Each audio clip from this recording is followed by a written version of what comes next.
We like to call it the Supernatural Hour. And now, our hosts. Our Paranormal Junk Drawer tonight. I think one of these days it could make an awesome whole full episode, but we're going to give you the condensed version today. It's 10 paranormal myths. Now, whether you think it's a myth or not, I will leave that up to you. Okay. So the first one says paranormal facts exist. Now, this is one that I might disagree with a little bit. We did say, it's kind of hard to prove, but I feel like in some ways you've gotten proof. And I feel like proof is very personal because I've seen things that I can't really explain to anybody, and no one can see the same thing I'm seeing at the same time I'm seeing it. I think I've gotten proof, but it says the term paranormal applies to anything currently beyond the range of scientific explanation. What they're saying is if you can't utilize a scientific method in a certain way that you can't prove paranormal. I tend to cry faults on this myth, but there you go. It's number one. I don't know that you can necessarily prove it, but that doesn't mean you have disproved it either. Right. Because there were lots of things as you go back through scientific history that couldn't be proved, and now we do them all the time, like talking on telephones. Right. So that's one that I kind of, I don't know. I think you can. I have some facts. Whether or not it can be done perfectly with the scientific method, I don't know. But anyway. Number 2, ghosts only come out at night. Yep. And that's definitely a myth. Nighttime, I think, can be easier because sounds carry better. It's dark. You're focused. You can see orbs and tracers with your naked eye a lot easier. Right. We're using a lot more power. It's easier for them to energize. We've got a lot more electricity. Right. But I have had some of my best ghostly encounters during the day. Right. So the first full body apparition I saw was at lunchtime. I think the biggest reason people think that ghostly encounters only happen at night is because that's when things are spooky and you've kind of got the heebie-jeebies because it's dark outside. And I think it's more of a psychological thing for the living that ghosts only come out at night versus reality because it doesn't matter. Yeah, well, and I think also it's quieter. You're winding down. You don't have all the other distractions. Neighbors not out mowing the lawn at midnight. Yeah. Unless they're crazy. So you may hear things that you didn't plan to hear. Right. So another myth, and this one I might call bogus on too, just my personal beliefs, but whatever. There is no physical evidence of Bigfoot. Well, we need Doc here today for this one. I know.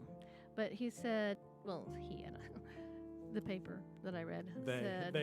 They, those, them. The theys said there's not been any bodies found, but Bigfoot researchers claim there's quite a bit of physical evidence, including hair, blood, tissue tracks, and yes, poop.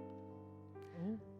So if they can say that's evidence, then I don't know why my ghostly apparitions can't be evidence. But hey, whatever.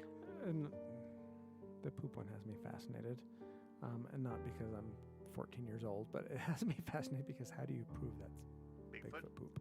That's Bigfoot scat. Exactly. I don't know, but remember from our previous podcast that Oklahoma, was it Oklahoma? Mm-hmm. Yes. They are now allowing you to buy hunting licenses for Bigfoot. So, Castle, there you go. You got your opportunity. Hey, go get some pictures for your... Get arrested for poaching? Get a picture, No. get some scat. No, it's legal. You get your It's tag. legal.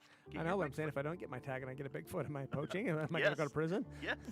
Okay, so here we go. Only old buildings are haunted. And this is Myth. definitely That's a myth. totally BS. I'm going to say some of the Absolutely craziest homes I've ever investigated with the craziest happenings have been brand new construction. Do you remember that one we did? It was like 6 months old, and the Didn't family even was have the so grass in it? terrified that they lived in their parents' basement. Yes, and it was like a beautiful, like multi-million-dollar home. Yeah, I remember that one vividly. I walked in. I'm like, I love this house. Can I have it? Yeah, but- and they're just about like, yes, you can, because we don't want it because it's got the demons in it. And it did.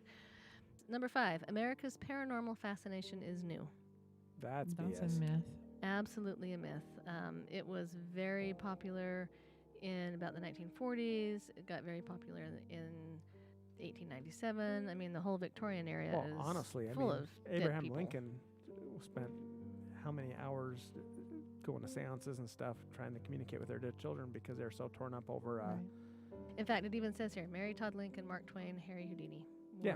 were very, very fascinated with And I would venture to paranormal. guess if you went through time that on some level, every civilization's had some fascination, which honestly, in and of itself, is kind of a proof of paranormal in and of itself. I mean, because if it was something that was just cropped up 20 years ago, big, yeah, that's made up. But honestly, Longevity. the longevity means people are seeing and experiencing something that is drawing their attention one way or another. And I don't think it's been handed down century over century. That just doesn't make sense to me that it would be that consistent over that amount of time without something real fueling it. Exactly, I agree. So number 6 is aliens are little green men in flying saucers. So we're coming back to the aliens, revisiting I saw aliens. that Mars Attack documentary. Oh. That other documentary that came on after Ghostbusters. So I have seen, when I was in college, I worked at an observatory in Cedar City, and I spent a lot of time looking at the sky. They had a dome down there with a telescope, and spent a lot of hours. I have seen things that I can't explain. That being said, it wasn't that far from Nellis Air Force Base in Las Vegas, so who knows? I'm not going to say they don't exist or they couldn't exist because that's just stupid to say that. But I think there are a lot of things that are legit that are, like you said, Air Force Base stuff and things that we just don't necessarily understand. Right. So I had an experience in Pleasant Grove. This was probably 25 years ago. I was outside, and this is just seeing something. It was in the evening in the summer. It wasn't dark yet, and some kind of an aircraft or something just went across Timpanogos. I couldn't put it together. It wasn't making sense of the speed and the size and the distance. You know how things at certain distances are so fast. And I've seen jets go across Timpanogos, in front of Timpanogos in those areas. It was a completely different kind of a speed and an experience. Well, it's interesting because there are a lot of things we just can't explain as far as the sky goes. I mean, as you tell the story, I just recalled a memory I had. I remember I was probably in my mid-30s. I was sitting at my computer. It was probably like 2 a.m. I was, doing work on the computer. The sky, like my windows, and I was in a room with a ton of windows. It got bright as noonday outside for just a few seconds. But I mean, it was dark as night. Next thing I know, it's just brilliant white light through all my windows, and then nothing. And not white like someone shining a spotlight in my window. I mean, like the whole sky was like like daytime all of a sudden, and then gone.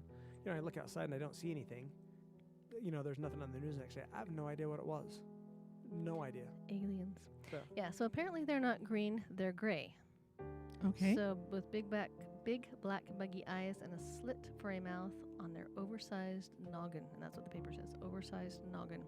They also I have, think that's the scientific term. it is, and they've also reported aggressive reptilians and blonde-haired Nordic humanoids. So little and green, no, but gray with black buggy eyes. And tall with blonde hair And and, tall with blonde Nordic hair. looking. Well, and it's Right. if you go back Lovely. through the archive, Thank and you. it's been a while since I've messed with the archives. I don't know how many of the old episodes are still in the archive. They're all there. They're all there. We had an episode where we talked about different alleged alien species, and there are actually quite a few.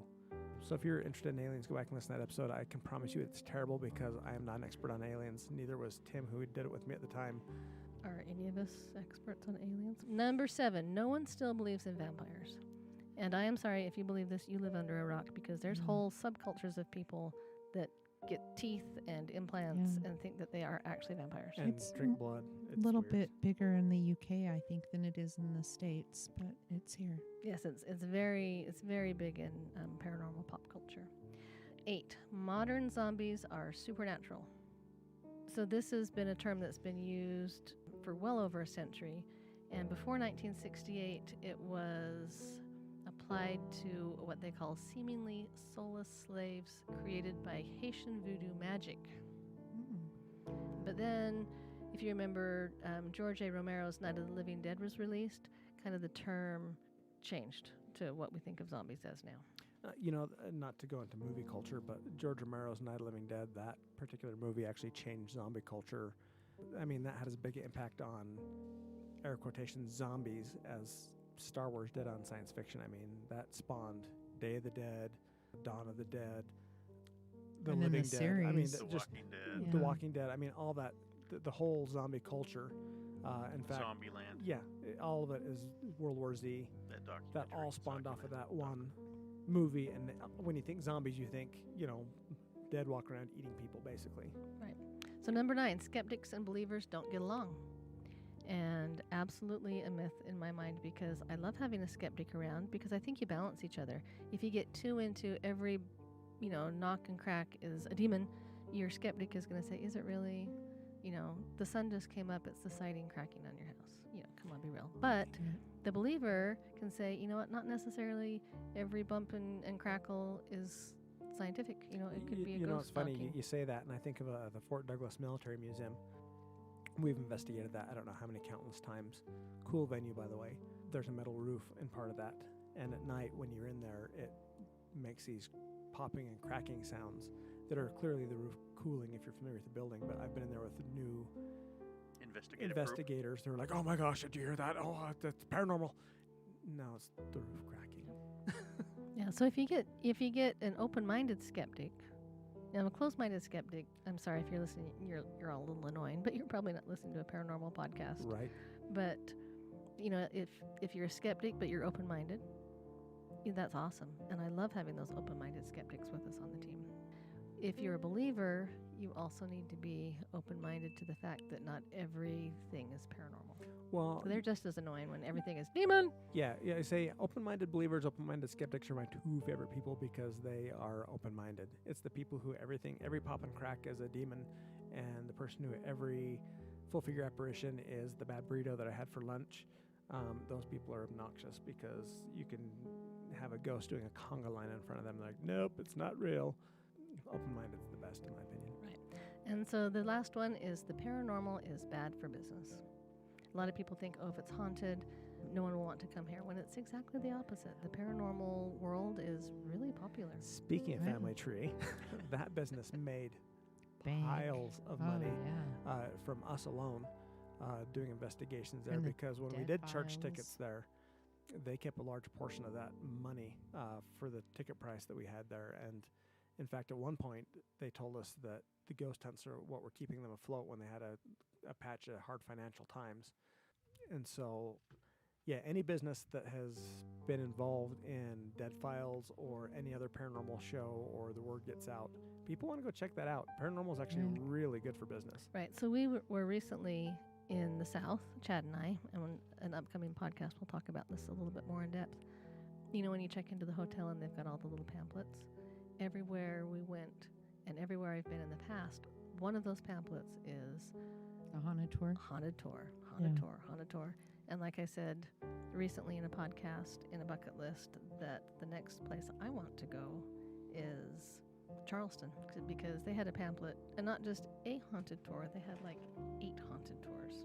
So What I don't think business owners who are like scared of having that designation understand is people who don't believe don't care. So if you're a skeptic and you don't believe in some businesses, we have ghosts, people are like, I don't care, are your cheese fries good? You have good vittles? Yeah, is your food good? And honestly, those who might believe, or the open-minded skeptics, the believers, They're curious. It they're might bring 'em curious. They're going to go for the Oh, yeah. cheese fries, but they also might go just to see, really, what is a haunted place like? right, and if you're an Um, open-minded believer, we will pay you money to come and see if there's something after you close. Yeah, hint, hint, businesses. And so it's kind of funny, in my opinion, when businesses are like, oh, we don't think we're haunted. Because again, people who don't believe don't care. And those who Yeah. are curious are going to come just because Just they're 'cause. curious, whether your food sucks or not. Absolutely. Okay, let's talk about our swag merchandise. You can get Supernatural Hour swag on advancedparanormal.com. Go to the merchandise tag. You'll link to TeePublic, and there you can see t-shirts, sweatshirts, banners, or as we call them, tapestries. We've got one right here in the studio It's pretty awesome. behind Castle, and Raven is wearing a Supernatural Hour t-shirt right now as we're Hoodie. talking. Hoodie. It's a hoodie. It's a hoodie. It's a It looks hoodie. nice. It's Okay. wintertime. It's hoodie weather. And I've got my Supernatural Hour mug. Go to our website and do that. Also, if you become a patron, we'll send out swag and merchandise through there also. You get a free T-shirt if you become a Patreon. Well, And not you- just a patron. You got to get a certain level. I know. And you'll get insight into all the upcoming investigations, and you'll keep this awesome show afloat. And And we might even bring Castle back. yeah, I might come back. Cool. I have a $5,000 parents fee, but Wow. I'll waive it. Woo! All right. Okay. Stay spooky, my haunty friends. We came. Hey, good night. We saw. I love you, Nicholas.